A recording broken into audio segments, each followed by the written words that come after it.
truth, logic, common sense, that gut feeling, and yes, even a little psychoanalysis. As we are once again together, you and I, to discuss the damn hussy and the damn chin. Good evening, everyone. Maria P., Beach Bum, Marcella McNeil, Ron Hensley, Mariah Stostola, MN. We've got some new people in the Ray Room chat this evening, and I want to thank the Rays on here that welcomed everyone in. Diamond Eyes, Miss Milky the Clown, Cook Goose in Florida, Harley 62, Julie Wilburn, Sarah Schultz, J.M. Rudd, Edie Ruth, Maria P., Tina Reddington, Beach Bum, Lord, it's going so fast. Julie Thompson, Kathleen Curtis. If I've missed your name, put it in there again. Sydney, Sylvia, Paisley Dreams, 1979 ACR. Jet Set J, Daughter of Scotland, Seeking Justice. Anna Brown, Bryn Marshall, Bonnie Baker, PJ Keith. Y'all, do y'all hear my voice? That's where I'm going all the last couple of weeks, every day. Doing what we're doing to try to get justice through understanding. Hello, Jessica K., Betsy's Barn, Beach Lady, Diane McDonald, Just Me, Olive Heatley, Laney, Carrie Ann, Kimberly Mack, Jennifer Esslinger, Julie Wilburn, Vivian Lundgren, Erna Anspich, Jean Fatou, RDNAC, Karen Byard, all of y'all, Vicky McNutt, somebody, NF Mom, Sandy, Beverly Slay. Folks, I wish I could call all of you out for all the times that the Rays were there for me. I want to thank y'all for continuing to help me get through this. OKJ is doing the best I know how. But I think I want to start tonight. I want to start it off with this because I'm going to let y'all in on a little secret. You know how I am about my theories and my hypotheses. As we went along these last 2 years, every time we would get more and more empirical evidence, whether it was from law enforcement reports, legal documents, interviews, we would start to fit those pieces into place. I think OKJ's ready to roll it out on a couple of new theories now that we have received another week's of testimony, all right? So just bear with me. You know how this goes. It's all about justice through understanding. It's all about research, analysis, and you, which is the Ray. You ready? My own children were there. They testified that Tammy had been getting weaker and sick, and I begged her to go to the doctor. There, her heart was failing her. She was physically falling apart. And she hates doctors. She just passed away. That's how it happened. My son Garth was right there with me the whole time. My kids were at the house within 20 minutes of her passing. There were 2 coroners. They checked her out on the bed. All these conspiracy theories just make me sick to my stomach. Just absolutely sick. I know I've been told for years that Tammy would pass away at a young age. I had no idea that Lori would even be part of my life.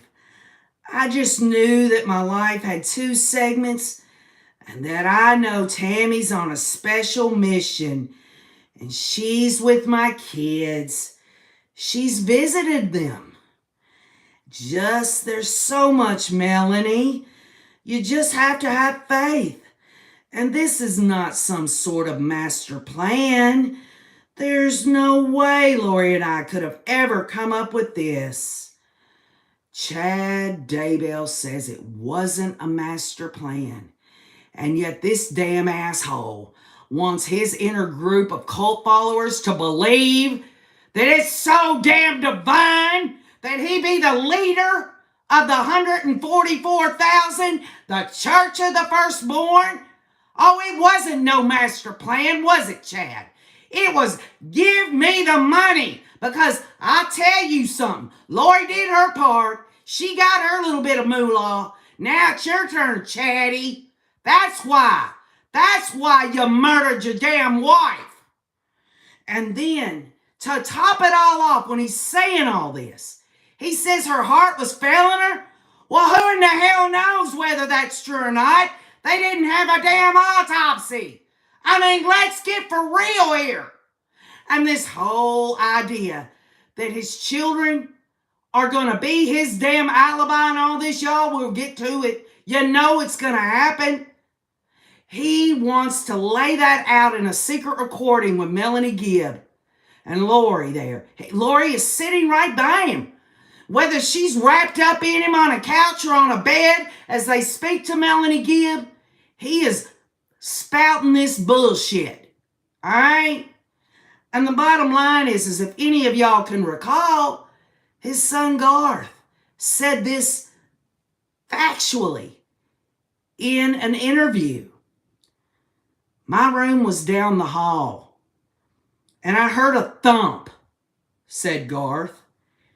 And I heard my dad yell, Garth, Garth, come quick, with the most panic I'd ever heard in his voice.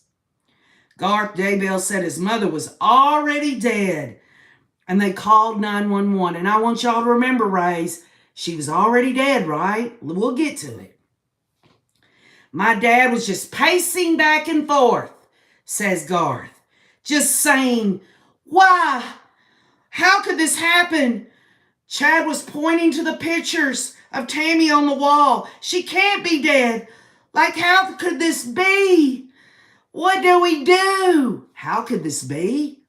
I mean, this damn asshole had been telling everyone, at least back till 2015, that his wife was going to die. Hell, he tells Melanie Gibb, I knew for a long time that my wife was going to die at a young age. And he's going to act shell-shocked when he's the one that murdered her ass? Give me a break.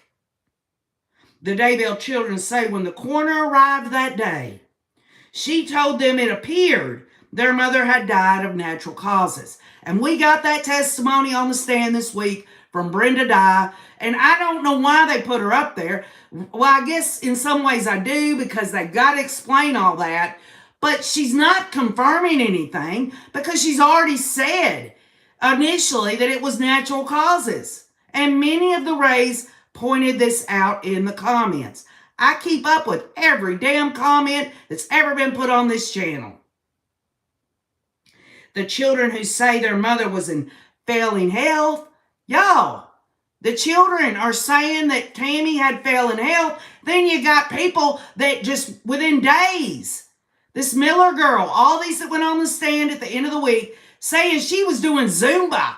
She was doing clog dancing classes. She was doing that high-impact aerobic shit. And she wasn't coughing. She wasn't doing nothing. And the children are going to come out on national TV. Well, it's been about a year and a half ago, maybe 2. They're coming out saying this. It's so disappointing. And the children who say their mother was in failing health accepted the explanation from Brenda Dye.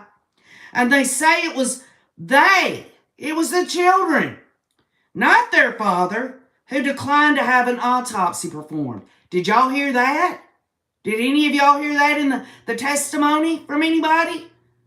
Chad just told, he can go and say that to the deputy coroner and Brenda Dye there. I forgot the other lady, what her name was. She was a deputy coroner. She was the first one there. Brenda Dye had called her, told her to go ahead and go over there. She'd meet her over there. The bottom line is there was never the kids walking up to one of these women, these coroners, and saying, no, we don't want this.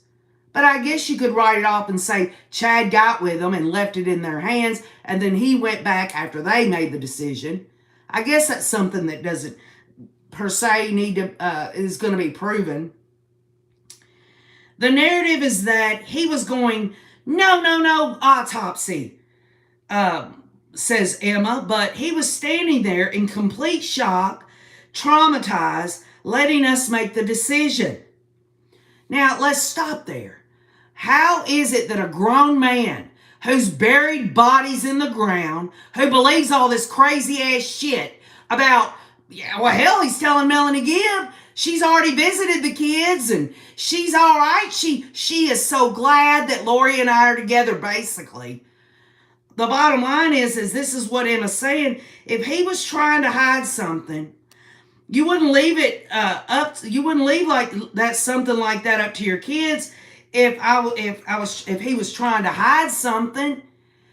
And the bottom line is how in the hell does Chad Daybell, when he's in the middle of sticking his damn wiener into a damn whore and committing adultery, doing all this stuff, he is methodical. Folks, make no mistake, he intercepted that email from Charles Vallow, because Charles Vallow went to Lori on the text message and said, I'm going to be doing this. And so Chad was looking out for it. And when he got on Tammy's email, he deleted it and he blocked any incoming from Charles Vallow's email. There is no other explanation. Now, some would say, well, KJ, what if Tammy had read it and it just upset her so bad that she just blocked it all? Folks, Samantha Williams said her sister never said anything to her about any of this. Don't you think that if Tammy knew, and that's confirmed in her testimony this week, to me anyway, Tammy would have went to Samantha, her sister, who she was very close with, not only over if she had found out about an affair, but also if Tammy would have had any health conditions. Samantha says we always talked about that. So, based on the family's wishes, according to these children that went on this national TV show, no autopsy was performed. Mark Daybell, the younger of the sons, said this, y'all. Asphyxiation doesn't necessarily mean smothering. According to my understanding, it just means the breath was interrupted. And in the end, my mom wasn't able to breathe. And according to that, there's more facts we need. We don't just say, oh, well, bye, Chad. So there's still love there. There's still a connection. Now, again, y'all, make no mistake. These children are locked in on this. Whether they were talked into it because John Pryor got with them and said, hey, the bottom line is your dad is facing the death penalty. Whether or not Chad talked to them, I don't know. But obviously, y'all, they're in denial. They're in denial. And if you take into the totality of the people that testified this week pertaining to Tammy, the coroners, the friends, all of these things, and we'll get to Chad's crappy ass excuse for the things that they were asking him about. You know what I'm talking about. Her leg must have got twisted up in the sheet, and that's how she ended up that way. Give me a break. Chad Daybell wants to say, I must have rolled over and grabbed the sheet and must have twisted around her leg. And oh, by the way, the other leg always hung out because she was going through menopause. Folks, it's not credible. It's not. Even if a juror doesn't know any of this story or nothing, and they're really trying to look at Chad or Lori innocent until proven guilty, it's just not realistic. And obviously, Rays, we've talked about this. Emma came out and said it. She's locked in. She said that Lori and Alex framed her father. Well, let's flesh that out, shall we? When we take into consideration the testimony of the last couple of weeks, down to the way that they did Tylee's body, what they did to JJ, and what happened with Tammy. And you think about what they've been able to prove on the stand in terms of times, the raccoon text message, all of that. The fact that it was at Chad's, it was his tools and all of that. Well, let's just break that down. If Emma thinks that Lori and Alex framed their father and their father didn't know anything about it, now why would they do that? Why would they go, Alex and Lori, murder the children and say, Well, we can put these children's bodies anywhere we want, and we're going to do it in Chad's backyard because they'll be safe there, folks. Or Lori and Alex, they wanted to, I'm trying to figure out a way to kind of make that fit. That Lori and Alex wanted to frame Chad. Y'all, Lori was so damn up Chad Daybell's ass. She'd have done anything for him. She proved that by murdering her kids. So why would she want to put the evidence that still has not been released, to go and these children have a proper burial? They're still in freezers. Why would she want the evidence in Chad Daybell's backyard? Why not put them somewhere else and tell Chad that JJ is with Kay and that Tylee's at BYU? Give me a break. There's no way that the time that it took to do what they did to Tylee, and even though Alex was only there at Chad's for 17 minutes, bringing JJ's body out there, the bottom line is he couldn't have dug that grave, got those materials ready in 17 minutes without Chad helping him. Chad Daybell, he is the one, y'all. We all know it. He's the one that dug those graves. We also, I did. Now, maybe some of y'all already knew this. It's almost interesting. Over 2 years, we have shared many things that we've learned. But sometimes old KJ don't know what everybody knows unless you leave it in the rewatch comments of a live stream or a pre-record. Then I can get that sunk in. But the bottom line is they did. They did find some of Tylee in the fire pit. That is something I didn't know. This is also related to the necklace and the charm. So they did, for the most part, scoop up everything that was left and put it in that pet cemetery. Also, the cement and the bricks were put in there. Then the dead pets were put on top. The diabolical nature of doing darkness. Evil, evil darkness. So it's not reasonable. It's not reasonable at all that Alex and Lori did this behind Chad Daybell's back, okay? It's just not. Nobody's going to believe that. Nobody is. And we do need to look ahead because next Thursday we have a scheduling conference for Chad Daybell. They're going to give him a court date. Many have talked about, is John Pryor going to look at this and say we're screwed and try to get a plea deal? Folks, Chad Daybell is not going to sit down and make a plea agreement of life in prison. He's just not going to do it. They tried this shit, putting the death penalty on the table for Lori.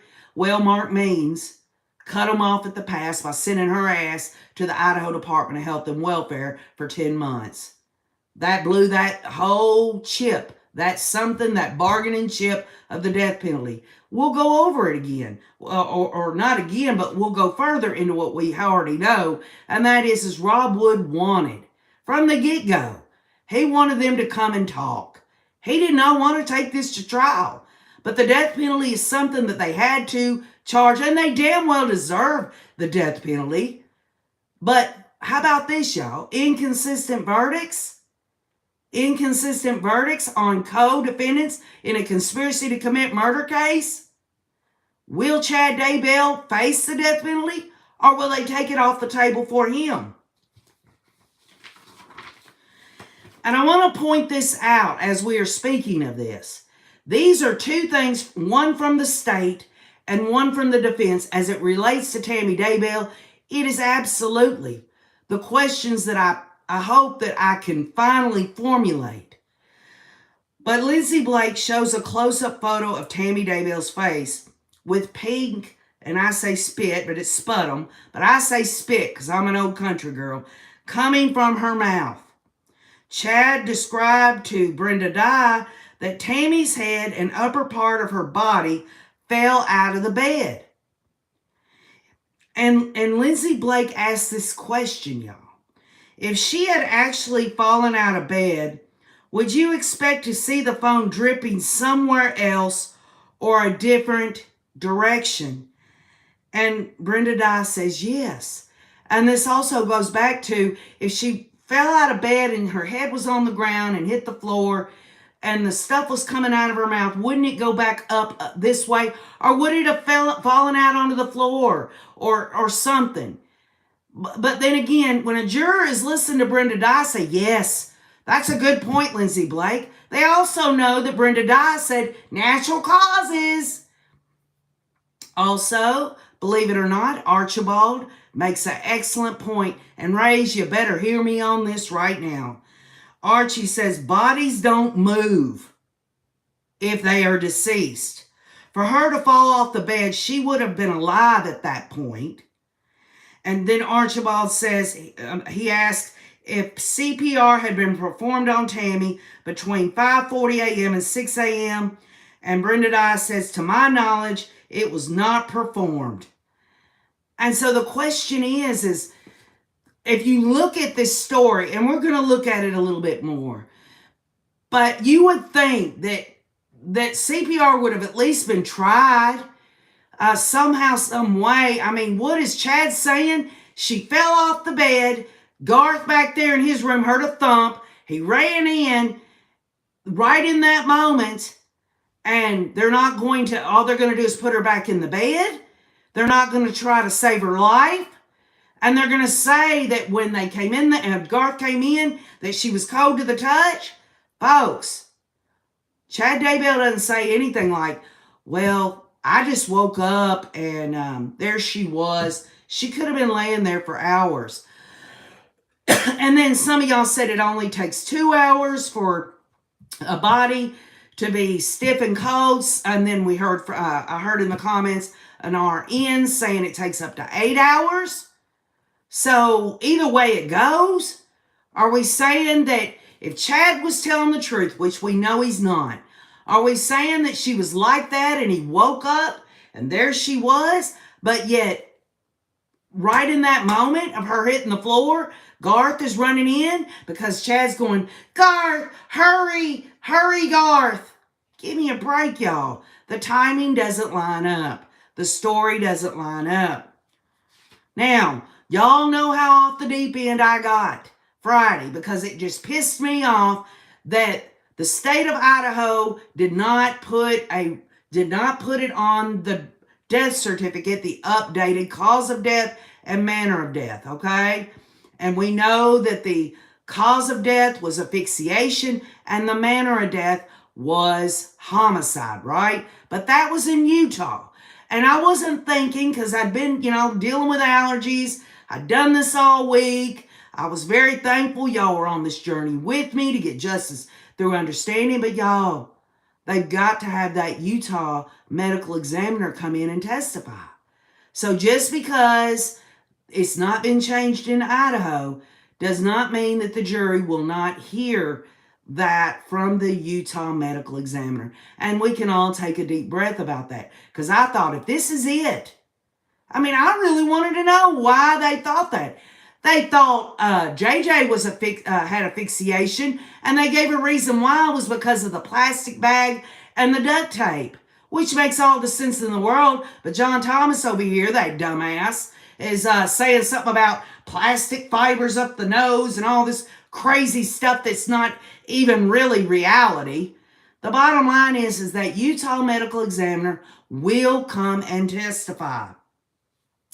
Also, as it relates to Tammy's murder, you had the friends. The friends all came and they testified, as I said a little while ago, about how healthy Tammy was. And here it is, y'all. Here it is. This is my theory. Y'all know I've been wrong about theories before. Remember when I first opened the channel, I said Alex committed suicide with an EpiPen? Ha, ha, ha. Well, how about this? Try this on for size. When you look at the symptoms of GHB overdose, you got seizures, you got vomiting, you've got diarrhea, you've got a coma, and you've got death. And was it not Alex Cox that went into the bathroom over at Zulimus and shit all over himself? That was diarrhea, y'all. That he gave himself a GHB overdose in my theory and my hypothesis. I'm sure it felt real good when he first did it until the shit kicked in and the side effects. And this spills over into Tammy Daybell's murder. Chad Daybell gave Tammy Daybell GHB. This explains if, in fact, she went into the bathroom and was throwing up, right? She's brought back to bed. He says she thought she felt better. She was ODing, y'all, on GHB. And what happened? It's happened to many people, y'all. She died of asphyxiation on her own vomit. This is my opinion. This is my theory. This is my hypothesis. This is what I think. The Utah medical examiner says asphyxiation. Well, the Utah medical examiner is going to have to explain what it was. And obviously, you got the pink foam. You got the, it was not just pink foam. They talked about it looked like blood and water coming out of her mouth in a different direction. Folks, not to mention, Chad, you know how he lies and he just puts tiny little bits of truth in it to get by there? Could she have gotten back in bed and started a seizure? You see, that would explain how she fell off onto the floor and hit. I mean, if that's in fact what happened. The bottom line is Tammy Daybell was given an overdose, in my opinion, of GHB. She started vomiting. She got to the bed. She started a seizure. And then he allowed her, she sat there in seizure. There was no putting nothing over her mouth, a pillow, or anything like that. She seizured. She, she basically, the stuff that she'd been throwing up. And even if she didn't have anything, maybe it was just that reflex in her throat that was causing all the extra stuff to foam up in there. The blood, blood vessels start to burst in your throat when you're, you know what I'm saying? I think that's what happened, y'all. This is a good theory. This explains a lot. They did it to JJ, and then they used it on Tammy. That's what I think. If she did vomit, even if she didn't go to the bathroom and vomit, he could have overdosed her, and she seized and started to vomit, whatever. Maybe she didn't have nothing there. But folks, her friends and people she worked with said she had no cough. She was training for a marathon. She was going to Zumba class. She was fine and dandy. You don't go from that to halfway on and off the bed. Chad says her legs twisted up in the sheet. Well, if that's true, it would be because he OD'd her by murdering her, and she was seizing, and she was jumping, her body was seizing on the bed. That's what I think.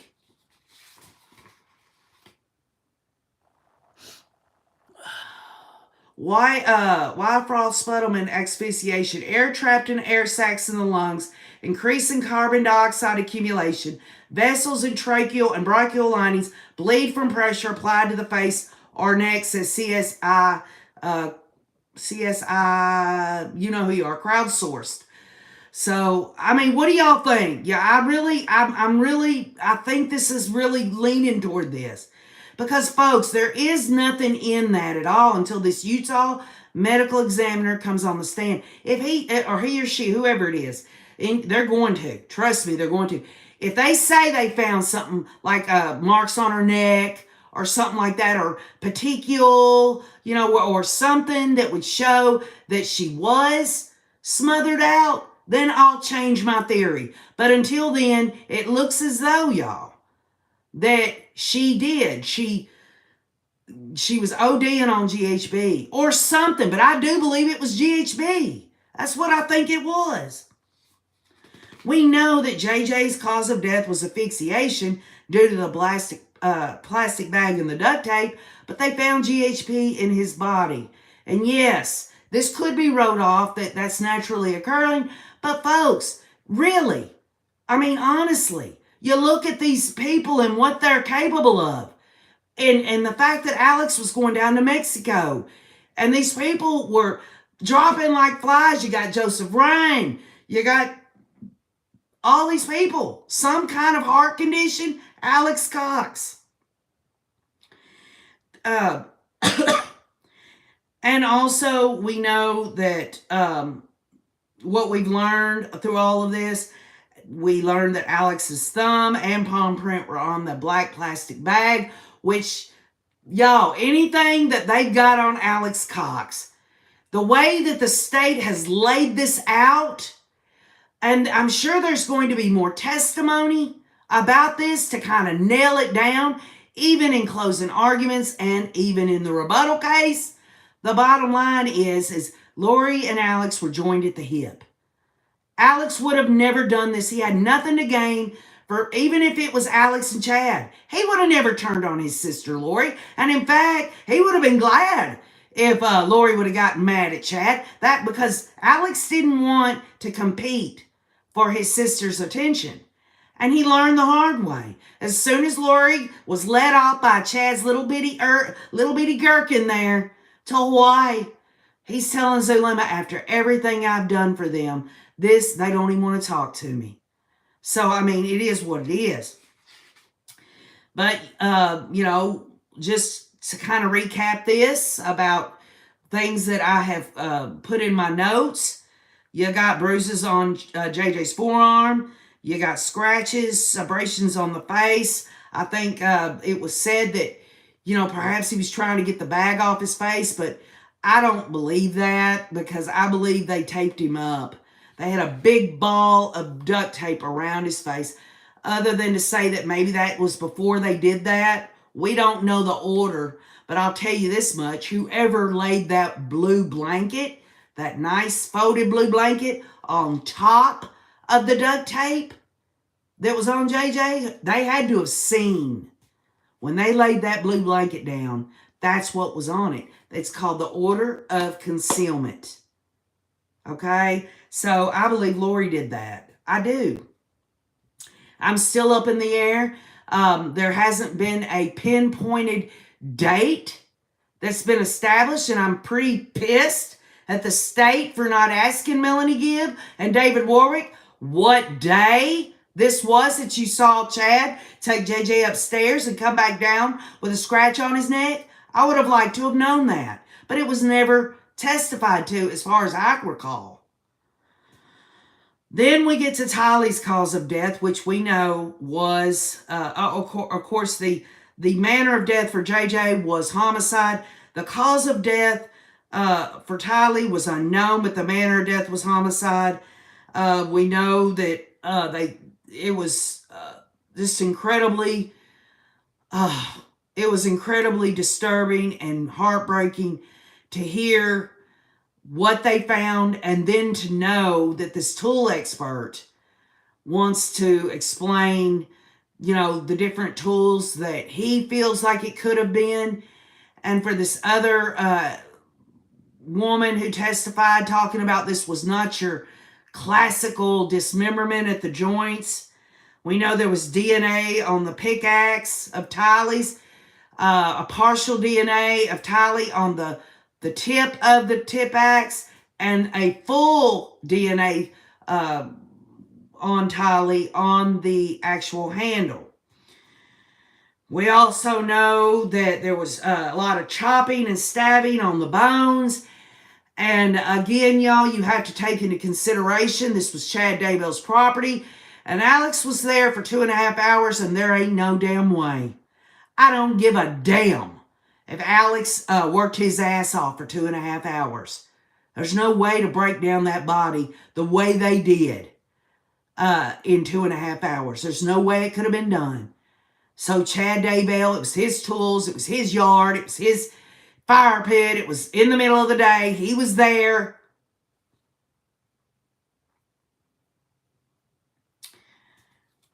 Chad, then we get to Chad and please forgive me for jumping around, but these are my notes.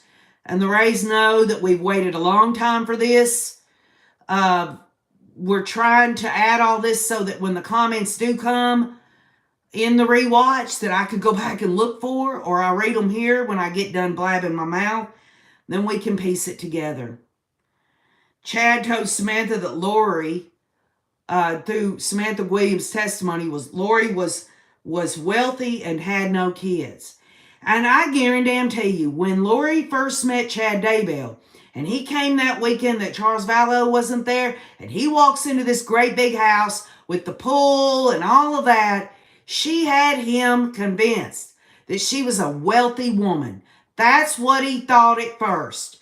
And he thought that up to the point where we got the text message where she's saying, I'm only going to get the $4,000 a month. But at this point, Chad had already taste tested that nasty ass hot tuna. Okay? He'd already fallen in lust with this woman. He'd already gone through all this.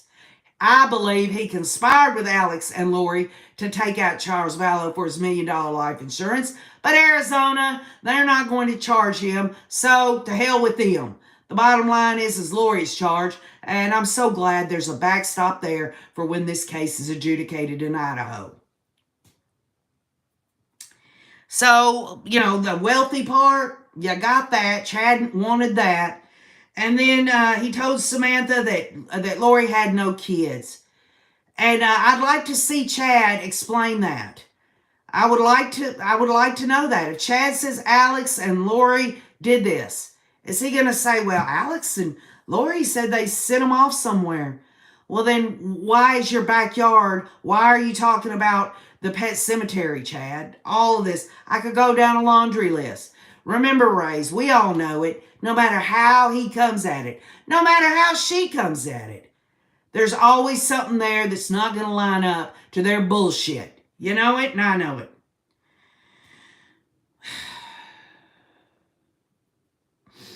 Another reason why I feel like Chad told Samantha that Lori was wealthy and had no kids is because at this time when he's telling her this after Tammy's death, he doesn't want any suspicion over this. I'm going to get this life insurance from Tammy. It's almost like he's saying, she's a wealthy woman. I don't need this. The money is, it's almost like he's trying to shield himself from the suspicion that he wants that life insurance money. And so in some ways it makes sense because that takes the heat off him. Maybe he's in his mind thinking, if I tell her this, it isn't a woman who's wanting me. And by the way, I just got this $400-something thousand life insurance policy from your dead sister, Samantha. And then, of course, it makes all the sense in the world, and any juror in their right mind would know that Samantha Williams' testimony about Chad being so distant before Tammy died, how he would sit in the car and all that. Y'all, those are the red flags of a man having an affair. They first they withdraw from their spouse, then they start withdrawing from their family. The same thing happened to Lori when she started having an affair on Charles Vallow. She started to move away from things. I know that Larry Woodcock knew all the way back, I believe it was 2017, he said something didn't sit right with him because Charles and Kay's mother had passed away. That's Lori's mother-in-law. And Lori didn't want to go to the funeral. I mean, that was one thing, but then you go into the end of 2018 and in 19, it's quite clear Lori's already beginning to do all this, get away from Charles. She's taken off for 58 days. She's saying, even before she does that, she's seeing Charles and JJ die in a car accident, everything. And then it, obviously, y'all know the whole deal. It goes into all this bullshit about Ned Schneider and Hiplos and Garrick and all this other crap. So Chad was distant with Tammy's family during the affair, and then after Tammy was put in the ground all the way in Utah, very quickly, Samantha Williams asking Chad, why are you doing this so quickly? He said, oh, Tammy wouldn't have wanted a fuss. Get for real, y'all. Get for real. As far away as he could get away from Tammy, he had no idea. He had no idea that this was going to come back to bite his nasty ass. After Tammy died, he completely withdrew from Tammy's family when he married Lori. And folks, I understand when you have like in-laws and say you get a divorce or your spouse dies and you remarry or whatever under good circumstances, not like this. But you do. You move forward, but you continue to, at least, what, they didn't do anything wrong, right? So it is kind of strange, is it not, that all of this fits together so nicely in the way that the state has presented all this.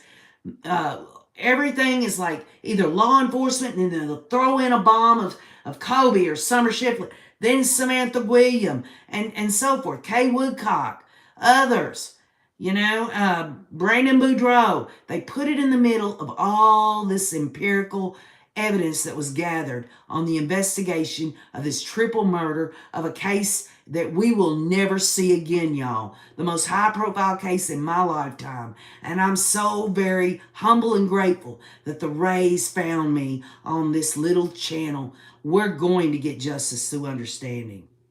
Now, Chad's explanation of why Tammy would fall out of bed if she was already dead. This was what I believe it was Brenda Dye. I'm not sure if it was the deputy coroner or Brenda Dye, but they do. And they ask the question, and it sounds like a suspicious question. Like they're actually a little suspicious, right? But then they go on to say natural causes. It's like they know something don't feel right, but they're just, they even talk about that they talk to law enforcement and all this and that, but then they go on to say natural causes. Chad's explanation of why would Tammy fall out of bed if she was already dead? He says her leg got twisted in a sheet as he rolled over in the middle of the night. Does that sound like anything that he said to Melanie Gibb about, she just slipped away, she had failing, her heart was failing her, and then to top it all off, Garth is saying he hears and then he hears Chad go, Garth! Folks, it's not possible. I just don't see it. And even if it was possible, we're talking, why not try CPR? And why wait? I think, what did they wait 20 something minutes? And even Chad Daybell tells Garth, what do we do? What the hell? What the hell? You immediately call 911, and then 911 most definitely would say give her CPR. But see, they waited. They waited so that when, they asked, Chad said, no, she's dead, she's cold, she's stiff. Well, that takes time. So again, Rays, you need to look back on the audio of the testimony of the explanation that Chad Daybell gives about his reasoning. How could he know? How could he know? Could he have known that her leg was twisted up in there before he rode over? He would have been asleep, right? And folks, Chad Daybell probably wasn't even in bed with Tammy. He's probably not even there. This is just a story. So let's kind of go back a little bit. That was on October 19th of 2019. Let's look back at October 9th of 2019. And folks, this is all about the testimony. This is what KJ's got to give. This is my demonstration of my perspective. I'm counting on y'all to give me yours. He was probably lurking around the corner, says Janelle Murphy. Shirley says Tammy's legs were strained out because she was strangled on her back. Some of y'all believe in this strangulation thing. And maybe this Utah medical examiner that absolutely has to go on the stand, y'all. The bottom line is that, I don't know how the state could get past this. They've got to prove in Lori Hussey Daybell's trial that she conspired to murder Tammy Daybell. They got to do it. Yes, they've shown a pattern through 404B, past acts, bad acts, but they've got to have more. And that's why the Utah Examiner has to come in. Hi, Julie Thompson. What did you say? Oh, I appreciate that. Yeah, Trevor Levesque says he watched her suffer. I would say so. Because make no mistake, y'all, let's just get realistic. There have been times in our life that we've had upset stomachs or whatever, and we've had to go throw up. That doesn't mean automatically, oh, we got to call 911 or we got to get you to the emergency room. But folks, when Chad Daybell is saying that she had been in really bad health for a while and her heart was just failing her and he begged her to go to the doctor. If she was vomiting and he begged her beforehand, all this time he says she was failing in her health, he would have known to do something for her then. If he was begging her to go to the doctor, he would have been what? He'd have been really concerned and worried about her. And here she is supposed to be vomiting in a toilet. Give me a break, y'all. But let's go back to the attempted murder of Tammy Daybell. They finally succeeded October 19th. But on October 9th of 2019, why didn't Chad talk Tammy out of calling 911? She runs in the house to her husband. He knows Alex is there to take her out. And it's my theory that the gun malfunctioned on Alex. I think if that gun would have shot out, it would have killed her right there. Okay? The bottom line is when she went in there, first of all, I believe Chad said, oh, it was probably a paintball gun or something like that. You know why I believe Chad didn't talk Tammy out of calling 911? Anyone want to guess? I'll tell you why. Because she wasn't the first one to call. It was Emma's husband that called the first time. So it was already out there. And Chad had to play along. Chad Daybell had to play along because Joseph Murray had called first. If Joseph Murray would not have called first and Tammy would have been the first one to call, Chad would have talked her out of it. You make no mistake. Make no mistake. Oh, I am too, Nana. I'm still upset over not changing the death certificate. That pisses me off as well. Jennifer Soakup says the silencer probably messed up. And they found guns in Lori's garage that had threads on them where a silencer could be put on there. Was it a real silencer that he was using, or did he make one? For many of y'all that watched the Wagner trial over there in Ohio, they made homemade silencers. Who knows? He could have called the paramedics just to have her checked if he was so worried about her health, says K-Tech. Teresa K says, I'm worried. Seems prosecution is light on evidence so far. Lori and Chad not really connected to the crimes yet. Well, Teresa K, I can tell you this right now.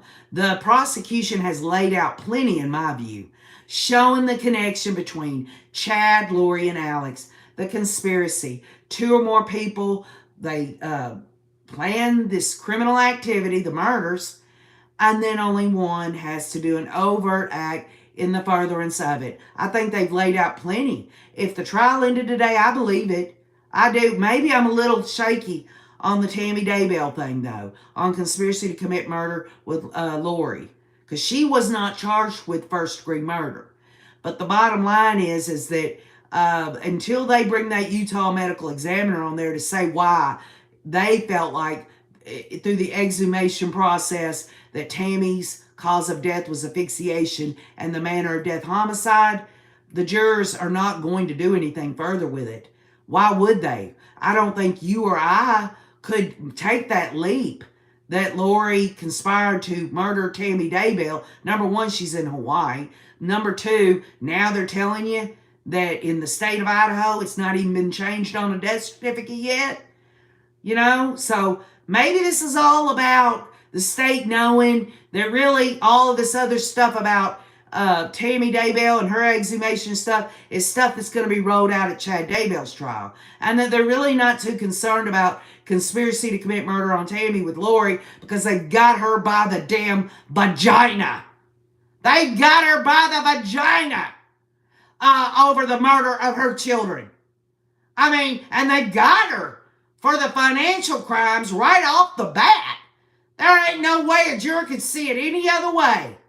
That is clear-cut financial crimes and clear-cut first-degree murder. Goodwill Squatter says, I think that's the situation, KJ. Karen Holland says, Chad won't walk away from this. Olive Heatley says, that's what I think. They're keeping all Tammy's findings for Chad's trial.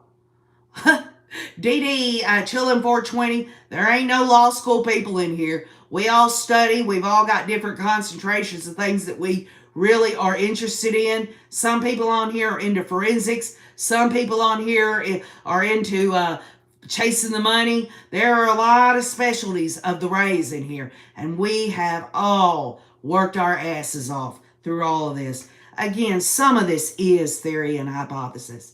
But even the Rays know they've showed me their theories and their hypotheses over this last 2 years, and a lot of it came about. So, you know, I have a lot of love for the Rays. Now, that's my opinion about why Chad did not talk Tammy out of calling 911. But let's get to Samantha Williams says that Chad told her that Laura, you know, when she asked Chad, you know, why did you marry so quickly and all this, Chad absolutely tells Samantha, according to Samantha Williams' testimony, that Lori and Chad, they bonded over the death of their spouses. Folks, does anyone even see a shred, even a little itty bitty shred of any grief from Lori since she murdered Charles Vallow? Is there anyone, there isn't even anything where she pretended to be grief-stricken about the loss of her husband. And to top it all off, she's telling some people that he died of a heart attack, and she's telling others, namely JJ's school there, the faculty members there, that he died of suicide. Give me a break. They bonded, if in fact they bonded, over the fact that they murdered their spouses, and they probably were in the freaking throes of sexual shit, talking to each other, saying, yes, we got away with it. Y'all know it. They thought their shit was in the free and clear. That's what they thought. Marvin says, I've never heard a word of truth from them demons. I'm holding all victims' family members in healing prayer, says Kathleen Curtis. Ashley Shannon says, amen. Jennifer Esslinger says, you were bonding before the spouse died. Hasn't that been presented as evidence exactly when they bonded? Let me tell you what. They were bumping uglies from the get-go. They were meeting in hotel rooms, y'all. You know it. I mean, this smutty novel that Chad wrote, and for y'all that don't know what we're talking about, all you have to do is type it in, Chad Daybell's novel to Lori, and you will absolutely want to get sick. This son of a bitch is a damn pervert, and she's a damn whore. She is a damn prostitute. Yeah, Lori was so grief-stricken she was smiling. Sorry, neighbors. Catered pool party. Everybody over there having the damn good time. Give me a break. If they bonded in their evilness of their diabolical plan to try to get money because they didn't give a shit. They didn't care that Tammy and Charles gave their lives every day working their asses off for these two evil, diabolical people.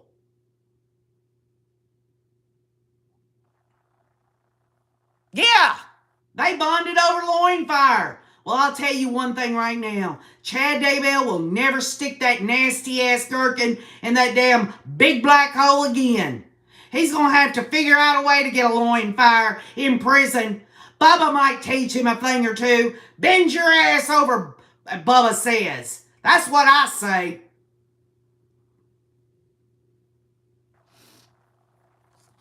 Marvin, are you laughing at me? Are you laughing at me? Chin didn't need a life preserver. He needed a submarine.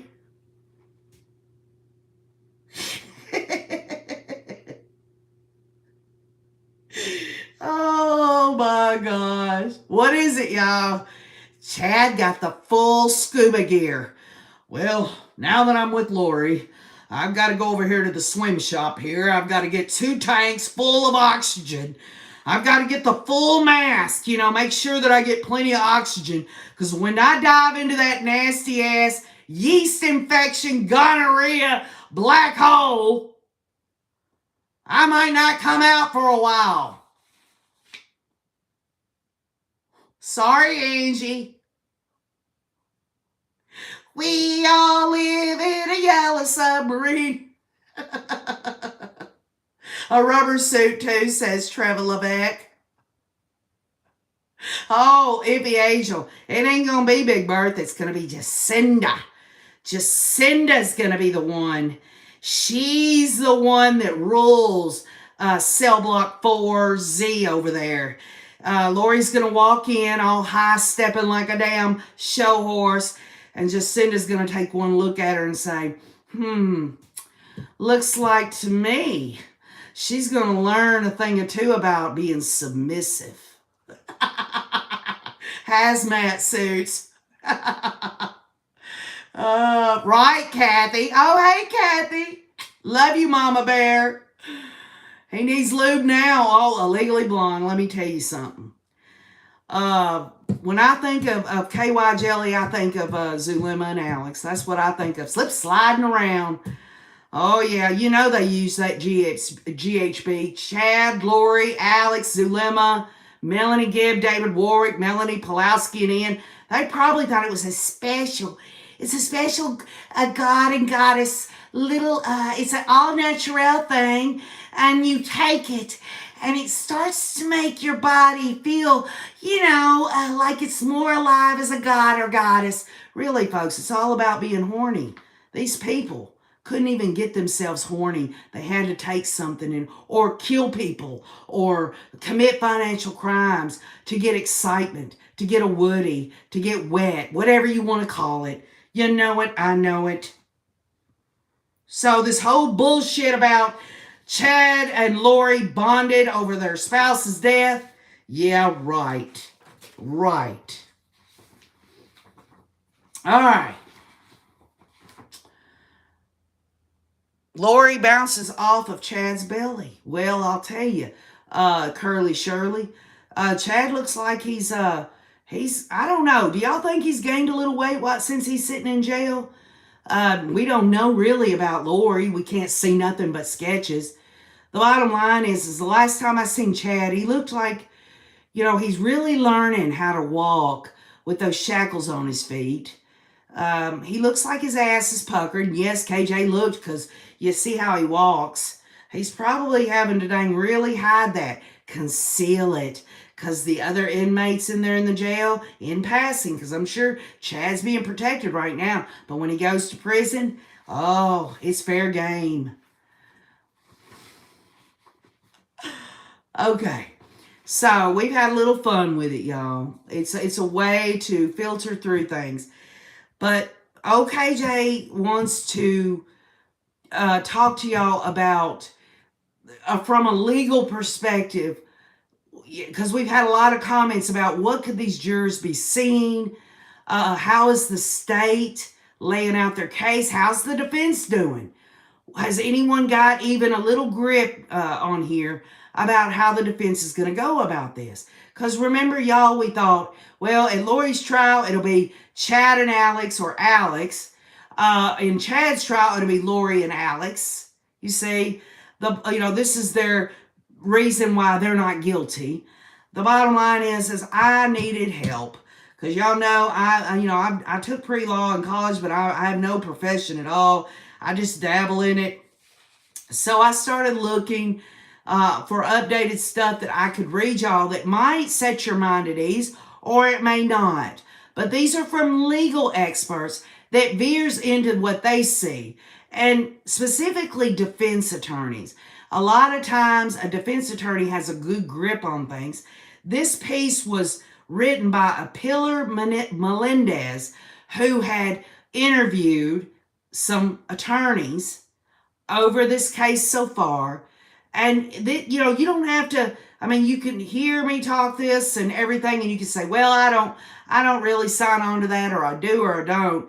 But let's just get it out here because they are legal experts, and it gives us something again to really think about. Jurors in the trial of Doomsday Mom Lori Hussey this week heard how 2 of her children were murdered and buried in her apocalypse-obsessed new husband's Idaho backyard. The gut-wrenching revelations, which made at least one Ada County juror cry, will weigh heavily on jurors when they have to decide if Lori was part of a conspiracy to kill 7-year-old J.J. Vallow and 16-year-old daughter Tylee Ryan in 2019, legal experts say. Now, again, this goes back to one juror was known. We saw it, y'all, on Nate Eaton's Blow by Blow. One juror couldn't even look at the monitor. This is about, y'all, the juror's decision in all this. This is what it comes down to. And these legal experts are really, they got a good insight into this. When you combine how horrific these murders were and her religious and cultish beliefs and her actions about her children's disappearance, her seeming lack of concern for their disappearance, all that testimony unveiled shows it was a great week for the prosecution in proving their case beyond a reasonable doubt. Criminal defense attorney Sylvia Margarian, who is not involved in the case. The condition of how the children's bodies were found was emotional, particularly barbaric, and will have a huge effect on that jury. The prosecution has structured, y'all, a very strong case. Again, this is a legal expert. Okay, Jay, and I don't know many people on here that are, but to look at it, it kind of helps OKJ get a baseline of this perspective. Prosecutors say that Vallow and her author husband, Chad Daybell, conspired to kill the kids and then a month later killed his first wife, Tammy, by asphyxiation for an insurance and Social Security payout. So far, the trial has focused on Lori and Chad's membership in a renegade branch of the Church of Jesus Christ of Latter-day Saints and her bizarre behavior after her children were officially declared missing. Prosecutors say Lori initially lied about the whereabouts of her kids, then ceased all cooperation and communication with authorities until her arrest. Now, Duncan Levin, a criminal defense attorney not involved in this case, told this news reporter here that the prosecution's decision to focus on Vallow's religious beliefs early on in the trial allowed them to establish a motive for the murders before they moved on to what, y'all? The physical evidence. Again, we talked about this before the trial. In the indictment, they endorsed and espoused religious beliefs for the purpose of what? Murder. Okay? So this is what this expert has confirmed to me on what a lot of us thought anyway. That physical evidence from this legal attorney expert was presented in a grisly detail by several prosecution witnesses, including Dr. Garth Warren, y'all remember that testimony, who works for the Ada County Coroner's Office. He testified that JJ was smothered with a white plastic bag duct taped over his head. His body was found in a pet... Now, this is where we part ways, because I've seen all these news articles where they keep saying that J.J. Vallow was in the pet cemetery. He was not. So these damn people need to get their story straight on that aspect. We know that J.J. was not in the pet cemetery. He was out by the dried up pond by a tree. But he was, and he wasn't really that close to his sister. They're saying near his older sister. I guess that's subjective. Who died by unspecified means and was dismembered and buried in a fire pit. And again, this was not dismemberment in the classical way and the fastest way, y'all. Really. It's not faster to do what they did to Tylee. They should have done it the other way, but they didn't. I mean, if they were going to do this shit. JJ was still wearing a red pajama set when he was found and had bruises on his arms and a scrape on his neck. A toxicology report concluded that he was found with low levels of ethanol, the date rape drug GHB, and caffeine in his system. Warren said it was unclear if the GHB was a naturally occurring product or was given to the child, and jurors were also shown the gruesome photos. The testimony regarding JJ's death was especially graphic, and it hurts Lori Daybell, says this attorney and legal expert. The asphyxiation, the plastic bag found over his head, add to that the GHB and alcohol found in his system, shows a particular heinousness. Experts say if jurors had any doubt about whether Lori is guilty, the witnesses who followed Warren could have changed their minds. This legal expert said that the testimony takes away any doubt that the killing could have been an accident. This is an extremely violent act that they will argue, probably successfully, requires some amount of deliberation, says this attorney Levin. The prosecution will be sure to use that to support its theory that Lori Daybell and her co-conspirator, Chad Daybell, had a motive and intent to kill the victims. The horrendous details the jury heard include the explanation of how investigators determined that Tylee had been hacked by a serrated bladed tool and torched after her murder. Her remains were so badly burned, they were found melted in 2 different places in the backyard. Douglas Halpaska, who works for the FBI lab in the Firearms and Tool Marks Division, testified that he examined several sharp trauma areas on Tylee's bones. While he could not determine the exact tool used, he concluded it could have been a machete, a hatchet, or a cleaver. A retired Idaho State Police analytical chemist, David Senserball, testified that he found gasoline on Tylee's flesh and other debris on the Daybell's property. A forensic biologist with the Idaho State Police, Katie Dace, testified about where she found Tylee's DNA. And the reason I'm reading this, these legal experts are laying it out. The state is using very credible professionals, Quantico, Virginia, etc., to say all this. This is absolutely nailing the coffin shut on that damn hussy. Now, Day says, I found several presumptive positive blood stains on the tools, and on several of the tools I found what could be charred flesh. Dace also testified that duct tape found on JJ's ankles, hands, and mouth and around the plastic bag wrapped around his head had irregular edges, leading her to believe someone tore it with their mouth. Now, let's stop there for a minute, because many of us this week, when we heard that, our hearts fluttered. We hoped they would get a DNA sample where Alex or Chad or Lori was tearing the duct tape off. We didn't hear anything else about that. Will we? I mean, if there isn't anything else, we do know that this expert here, this Dace woman, is saying it's consistent with a human being tearing the tape off. So if it's nothing more, we know a person, and who's the person?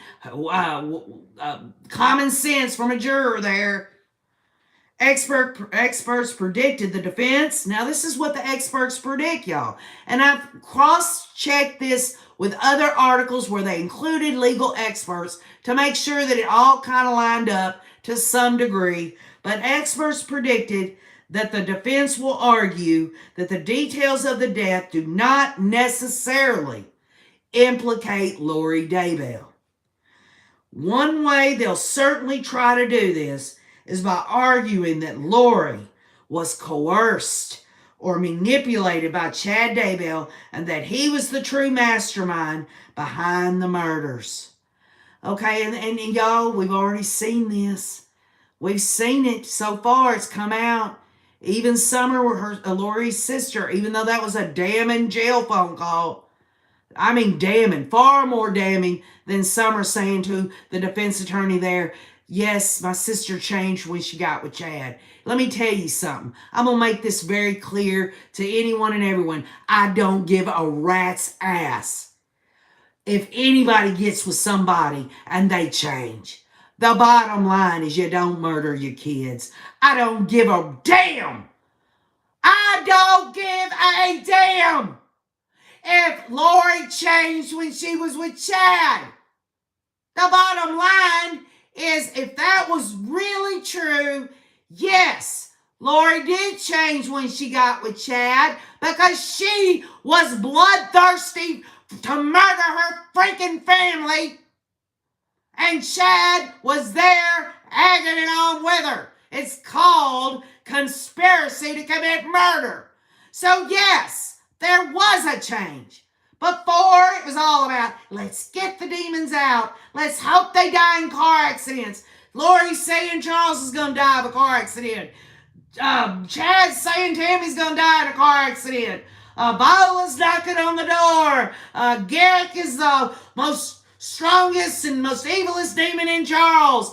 And it goes into, yes, Lori did change because she met someone who would fulfill that evil, diabolical nature of hers. And Alex was right there. You can be sure if Joseph Ryan could have been murdered that day that Alex was supposed to throw him in the trunk of the car and then go off and murder him, he'd have done it. Alex Cox had been waiting his entire life to get his rocks off for his sister. Do whatever she wanted.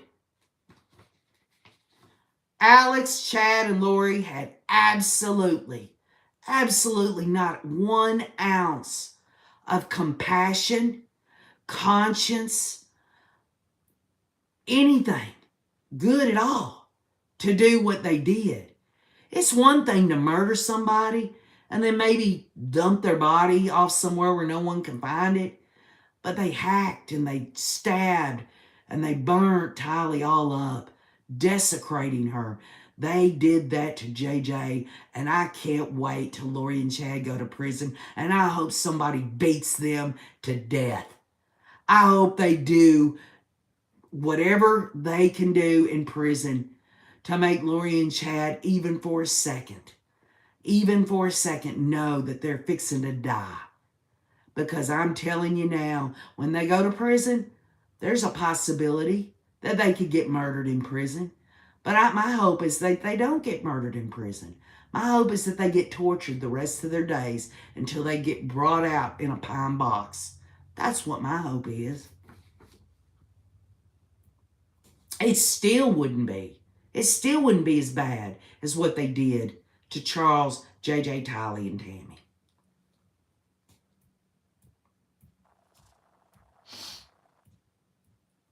One witness's testimony, however, may be hard for the defense to explain, says this legal expert.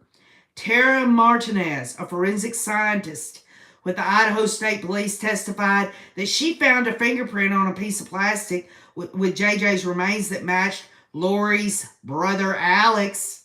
Another palm print was found as well. Alex Cox, who fatally shot his sister's former husband, this goes back to 404B, y'all. This goes back to that, the prior bad acts. This is a pattern.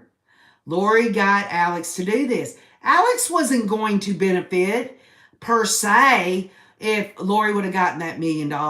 Lori was going to be the one to do it. Yeah, I'm sure she'd have given Alex some money.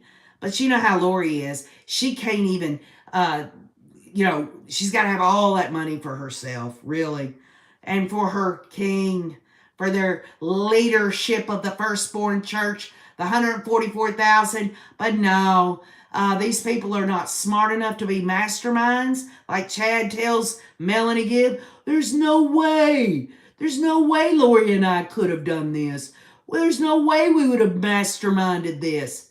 Give me a break. So we know that that Alex died in 2019, December of 19, of a blood clot. Again, y'all, my theory, my hypothesis. He took a bunch of GHB. That's what he took. And they didn't check for it in his toxicology. That's what I think. Vallow is facing a separate set of charges in Arizona for allegedly conspiring to murder Charles in July 2019, and the jurors don't get to hear that. They don't get to hear that Lori's got some charges over there in Arizona. It'd be nice. It'd be real nice. But they can come to a healthy inference because that 404B stuff came in. They didn't say Lori's facing charges in Arizona, but they did. I mean, any juror could say, you know, they could come to a healthy conclusion about this was Lori and Alex.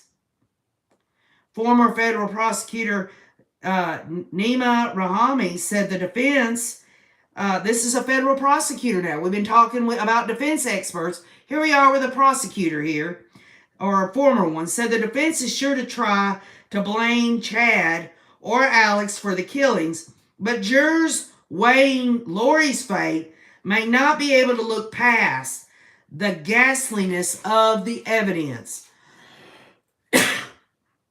The shock and awe of the prosecution's case will clinch a guilty verdict, says this former prosecutor.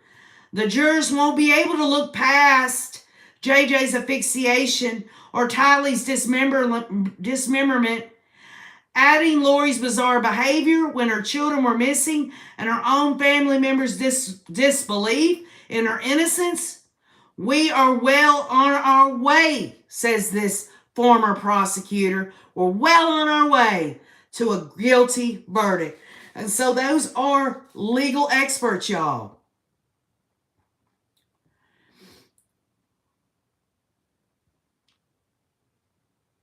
So anyway, Lori is toast, says Illegally Blonde.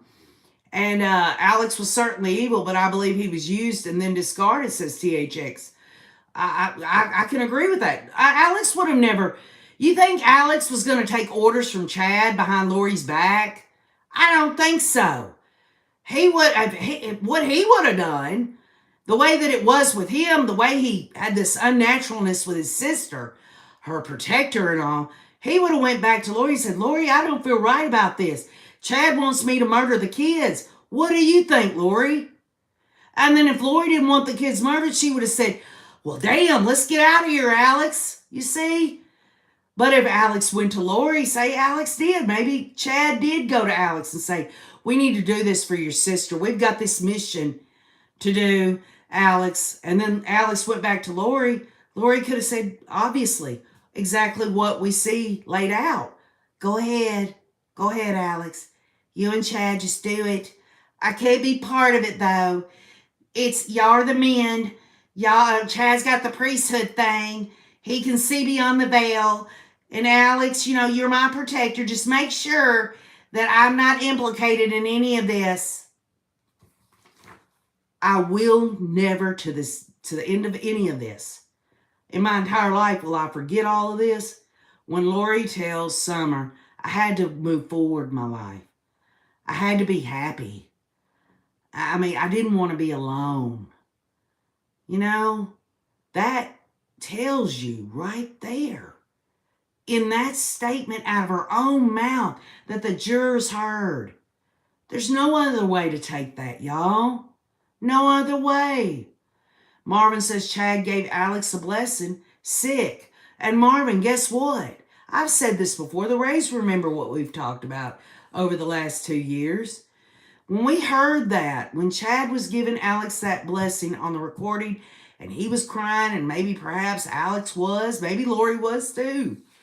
The bottom line is that he said all of these things in that blessing. Go back and listen to it. About how he's helped children and stuff. He's trying to ease Alex's conscience on what Alex did that Lori and Chad wanted him to do. Chad and Lori absolutely used Alex Cox as the instrument of murder. They didn't want to be part of that. They ordered it. They incorporated it into their own bullshit reasoning why they were doing it. But in the back of their mind, they damn well knew what they were trying to get out of it.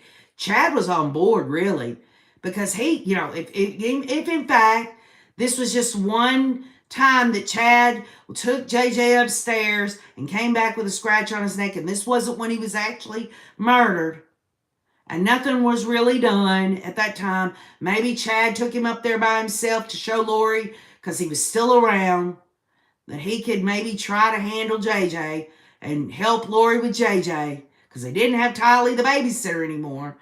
The bottom line is that when Chad came back down with that scratch on his neck, I think Chad probably told Lori, I can't do this.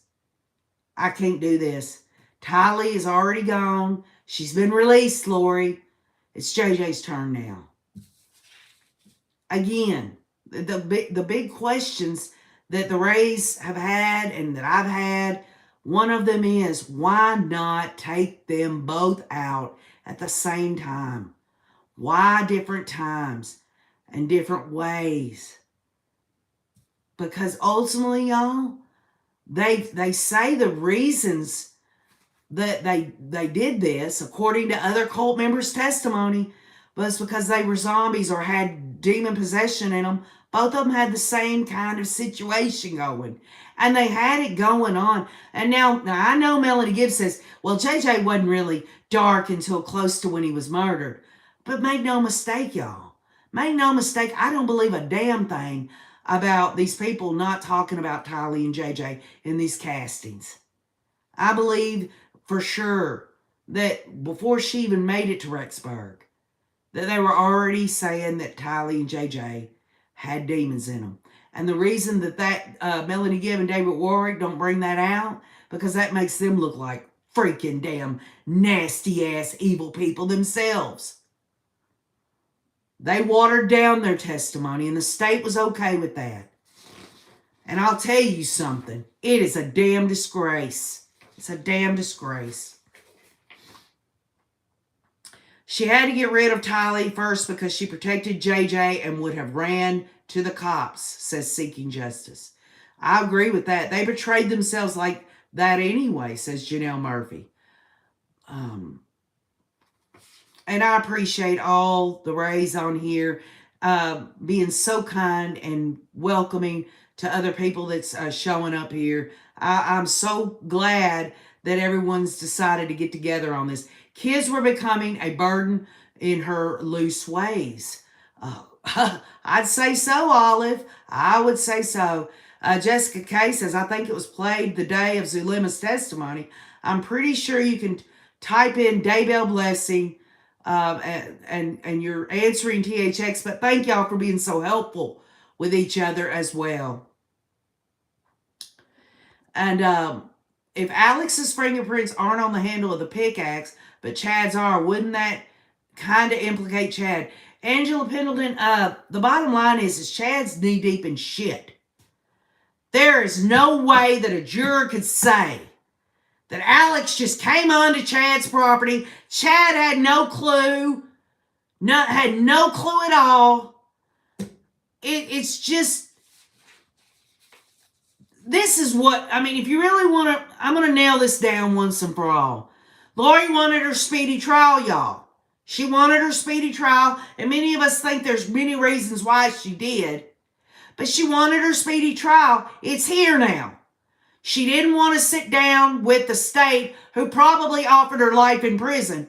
She was going to roll the dice, and as my husband Wayne says, it fell on snake eyes, because she's nothing more than an evil snake. And this is just formality. And it's being unfolding in front of us, y'all. Things that we cannot believe that people would actually do. Yeah, surely some of y'all on here, maybe a lot of y'all, have seen stuff on different cases through history freaking damn Jeffrey Dahmer, freaking all these different serial killers and all this and that.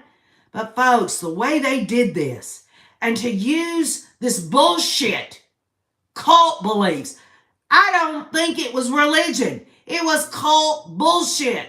That's what it was. Now, they thought it was religion, but it wasn't. It was a bunch of bullshit. Bullshit that all it was really about. And it really was, y'all. Lindsay Blake said it. Power, money, and sex. Everything leads back to it. There was nothing, it didn't lead over here to salvation in Jesus Christ.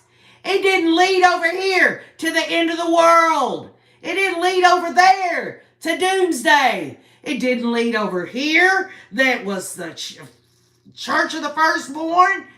It didn't lead anywhere but to money, sex, and power. And it didn't, they thought they had it there for a minute until the damn shit hit the fan. God would not tell you to kill your children, says Nana. That's right. That's right. And I was glad to hear that from Summer Shiflett, telling Lori in that phone call. No scripture would ever say it was all right to harm a child. Ever.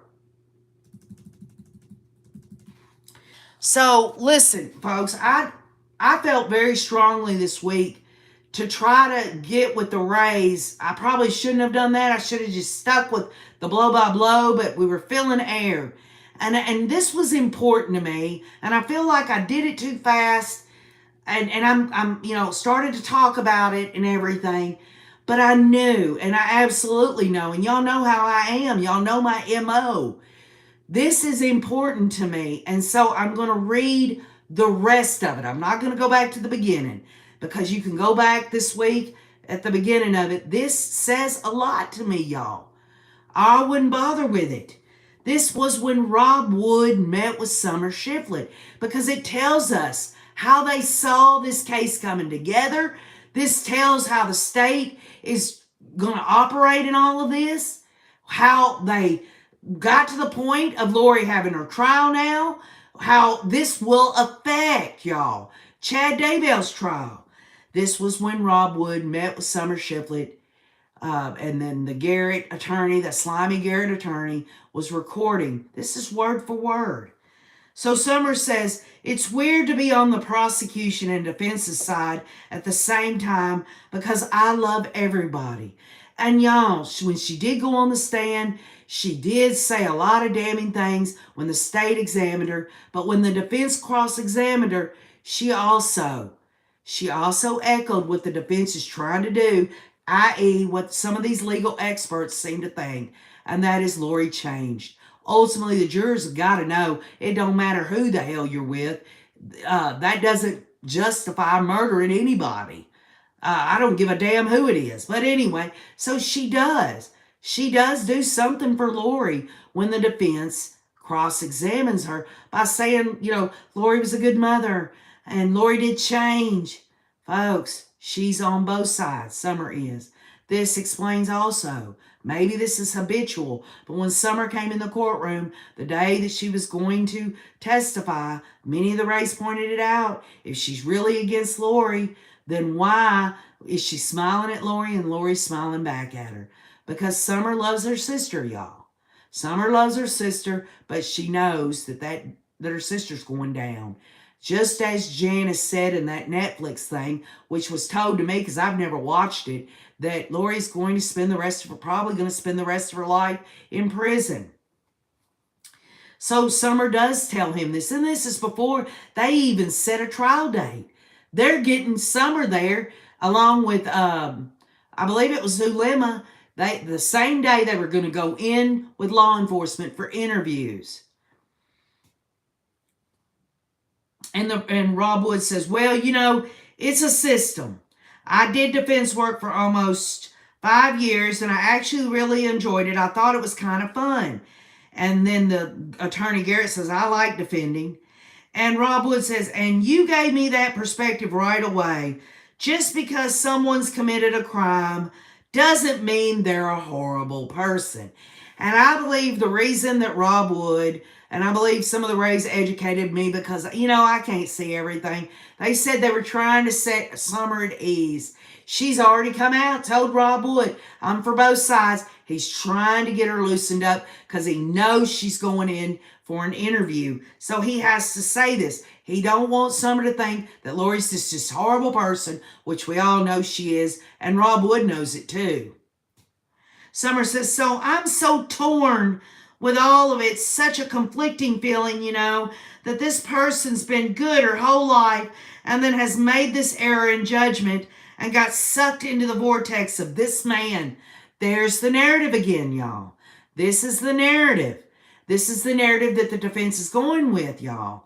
And Summer believes this. Summer does not want to believe that her sister Lori would do this at this time when she's talking to Rob Wood. But guess what? This interview with Rob Wood is after she's went off on Lori in that jail phone call. So Summer is confirming that she still believes in her sister. Okay? And Rob Wood says, And Summer says, and I feel for her. I just have so much compassion towards her because I know that's not what she would have ever done on her own. And obviously, Lori wouldn't have done this on her own. She had Alex with her all the time, and then she had Chad. Then she was able to really get the hairy balls to go ahead and see it all through when all these cult members, Melanie Gibb, David Warwick, Melanie P., Christina Atwood, Nicole Earl, Serena Sharp, all of them started rallying around the king and queen, which emboldened Lori even more. So no, she wouldn't have done this on her own. And Prosecutor Wood says, right. And Summer says, and so she has to pay the price for this forever. And I hate that for her. So I'm very conflicted.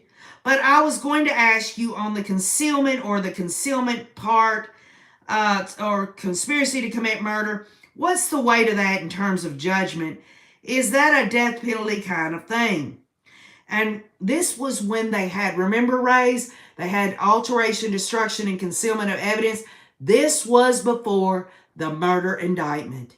And this was before they came out after the murder indictment saying that they were going to seek the death penalty. So all they had was alteration, destruction, and concealment of evidence, right? We know that they dismissed that. I think it's a crock of shit. I got angry. Remember, Rays? The bottom line is she's asking the penalty of it. And he says, it is a death penalty case in Idaho.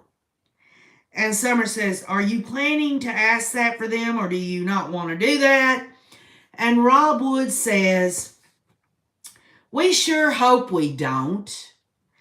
A lot of that will depend on her. That's not a decision we don't make actually until after a case is filed. And Summer says, okay. And Rob Wood says, and we have a couple of months, because a lot of times when you file it, it's out there on the table. Oftentimes that's a big motivator for people to get together and talk and try to resolve it. And that's what we hope happens.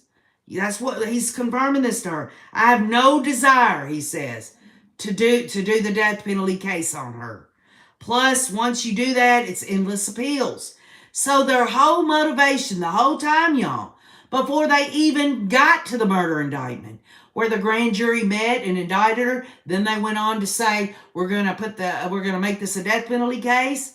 They wanted her to talk. And obviously, the hussy wasn't going to. And so Rob Wood says, I don't think the other family wants it at all because it just prolongs it, says Garrett. And the case just never resolves. And Rob Wood says, it's kind of, well, you appeal this, then you appeal that, and it can go on forever, so we're sure hoping not to go down that route. Now, I'm not saying I won't. If we look at a trial, I might, but we haven't made up our minds on that yet. And Summer says, okay. And Rob Wood says, we really don't want to, can tell you that from the bottom of my heart. And Summer says, knowing her, if it comes out like this, the state, and realizes the weight of it, she may prefer the death penalty, honestly. I think about all this all the time, her just because of what she's been through. I just can't. And Rob Wood says, I know you know a lot more about Lori than I do, but we have learned a lot about Lori, and there's been some things happen in her life, and I think that plays into that. And Summer says, definitely. Now, so let's stop there for a minute. Rob Wood is letting Summer Shiflett know, y'all, that things have happened in Lori's life before all this shit went down. And make no mistake, when Lori gets convicted, and this is just my view, and the judge has to sentence her, there are going to be people in her family that's going to come in there. They might even have an expert come in or something. They're going to have some testimony that the judge will have to hear. It's called a pre-sentence report, along with victims' impact statements from the other side. He'll make his decision, and I'll tell you this right now. If Judge Boyce don't give her life in prison, all hell's going to break loose. All hell's going to break loose. So Rob Wood knows there is some things out there that's going to make Lori look pathetic, basically. And in some ways, y'all, if you think about it, we did that John Glatt book. Do y'all remember that, Rays? And we went through her history of her growing up and all that. The bottom line is they're going to have to say something that's going to help Lori. Whether it's a lie, whether it's the truth, whether they get someone in there saying, you know, she's got trauma or whatever. I'll tell you what, I don't give a rat's ass what that woman's been through. There are a lot of people that's been through traumatic stuff in their childhood, and they don't go on to murder their own children. Wonder how much trauma Tylee and JJ went through before they were murdered, during the murder. I don't care. I absolutely don't care.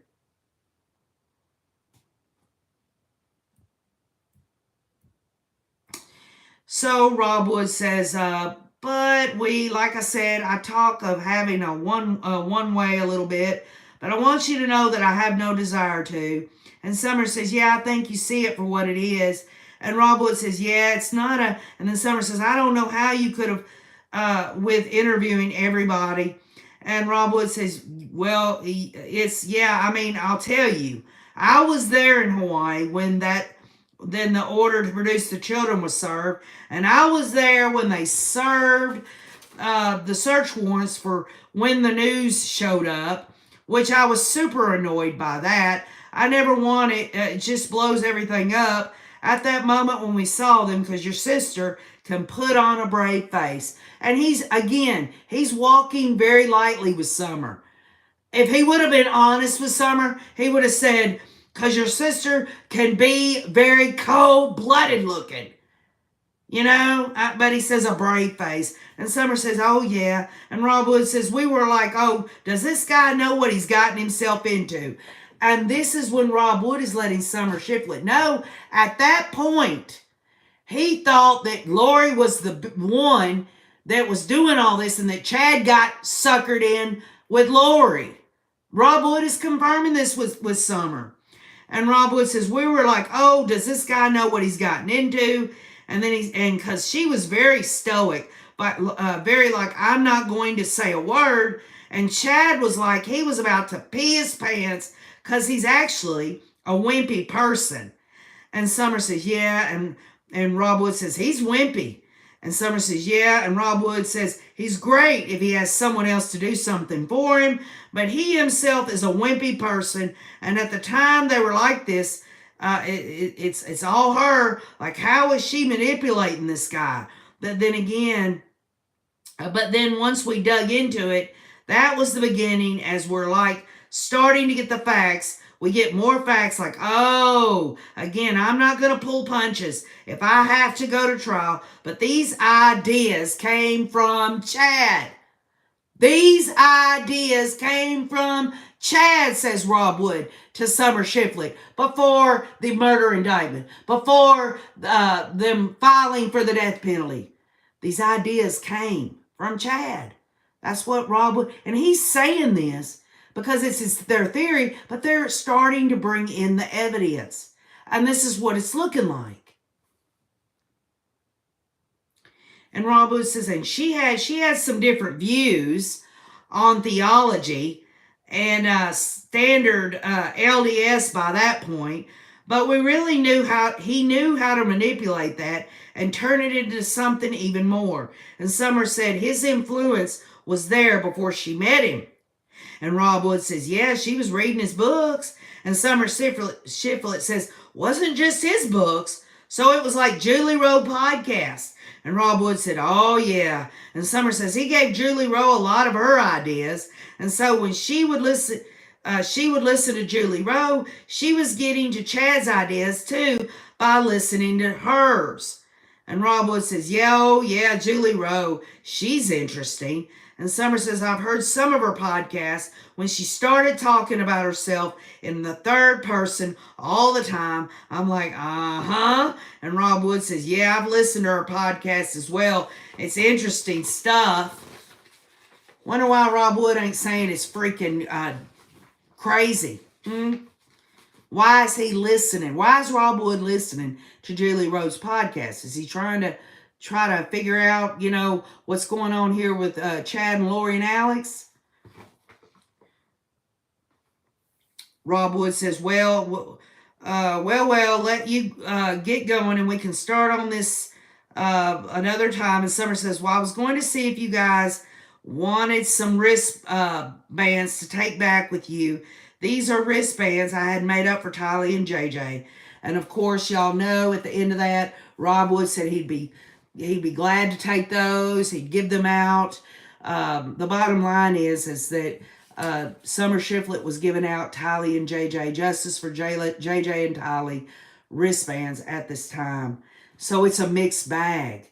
But what I'm trying to get through in my own research about all of this is even back then, y'all, the state had made this part of their theory that Chad was the one that gave Lori all these ideas. Summer's telling Rod Wood, and he's going, that Lori would have never done this by herself. But folks, make no mistake. The defense will use this, as it also lines up with what the legal experts seem to think it will happen. But the good news about all of it is you got to look at the Idaho law and the jury instructions and the definitions of the crimes themselves are going to be laid out to the jurors. They're going to know it don't matter. It does not matter. If just for sake of argument, Lori never wanted her children murdered. She never wanted this to happen. And Chad had her so fearful because he told her, if you don't do this, you're going to be going against God's will or whatever. Folks, Lori's the one that said that she was on equal footing with men. Lori is the one that said she was the warrior beyond the millennia. Lori absolutely added to these beliefs with Chad. And I think that it can be shown quite clearly. There's nothing in the Idaho crimes that are charged in terms of first-degree murder and conspiracy to commit murder that has anything to do with, but if somebody says you've got to do it, you get out of this. Or somebody talked you into this. Or somebody had influence on you. Folks, could you imagine that? If that was to fly, then everybody who gets charged with murder says, well, I would have never done this if so-and-so wouldn't have, had me, changing my beliefs, changing my views on whoever it was I was murdering. Give me a break. The defense has to do what they're going to do. But the bottom line is no matter how they do it, the evidence is too damn diabolical. You got Chad's voice on a call. You got Lori's voice on a call. You got Lori's voice on a call with Summer. You got you got her talking to Kobe. You got all of this, y'all. Again, KJ has been wrong in the past, but I'm sitting here tonight in Ray Room Chat letting all the racers know Lori Hussey Daybell is taking the stand. She is going to take the stand, y'all. You just believe it. If she doesn't, everybody can come back and say, well, you's wrong, KJ. You's wrong. And remember, the state also has a rebuttal case with Zulema being called again. Melanie Gibb's going to be called again. Melanie Gibb and Melanie Pulowski's on there. You got Audrey Bartario. You got this Utah coroner. You got a lot of things that we're going to come Monday morning. Whether KJ's suffering from allergies, whether I'm having a shitty time with my phone, we're going to get together. We're going to get justice through understanding. And I'm hoping that the racers on here will please go back to the rewatch and put in your comments so I can get to them. I blabbed my mouth too much tonight. Y'all know I got to fill in the blanks with what you say, not just what I say. It's got to be all of us. It's got to be a collective. I hope Lori does take the stand because she's never been challenged in her life, and anyone who needs to explain her actions, oh, she's going to. And she'll have an answer. Did anyone expect Jodi Arias to go on the stand and go up against Juan Martinez? I'm telling you, it's her only choice. There's no other way.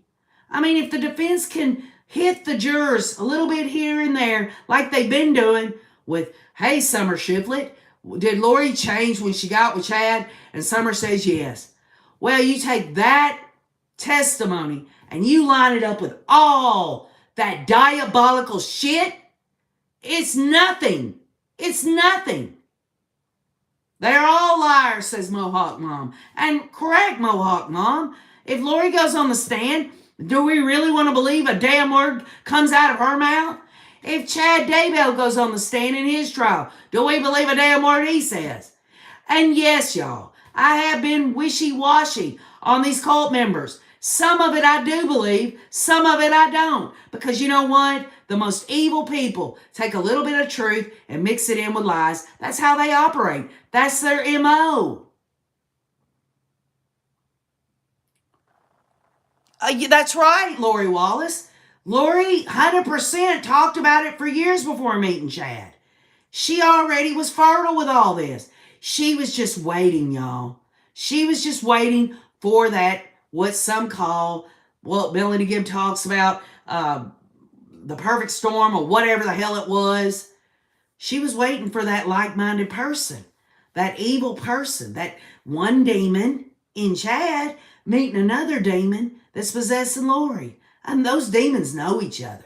And they've been waiting to be there together. And it's going to be really hard for them once the demons are going to stay in Lori and Chad. And when Chad goes off to prison and Lori goes off to prison, they might start up writing each other or a phone call or something like that. But them demons are never going to really ever get together again to do any of the evil that they've done in the case of Tammy, J.J. Tiley, and Charles. So we can trust that Lori's going to try to reach us all about her beliefs, says little Lady Di. People don't change. It's always been in them, says Bonnie Lee. CSI Crowdsource Illuminations. That's exactly right. And again, I want everyone to know you don't have to agree with everything I say on here. The Rays know we disagree about a lot of things. There's some people on here that think that Tammy was actually strangled. And when that Utah medical examiner comes on the stand, and I believe that person will, if they say something different, I'll be right there to say, you were right. This wasn't about right and wrong. This is about a theory and hypothesis.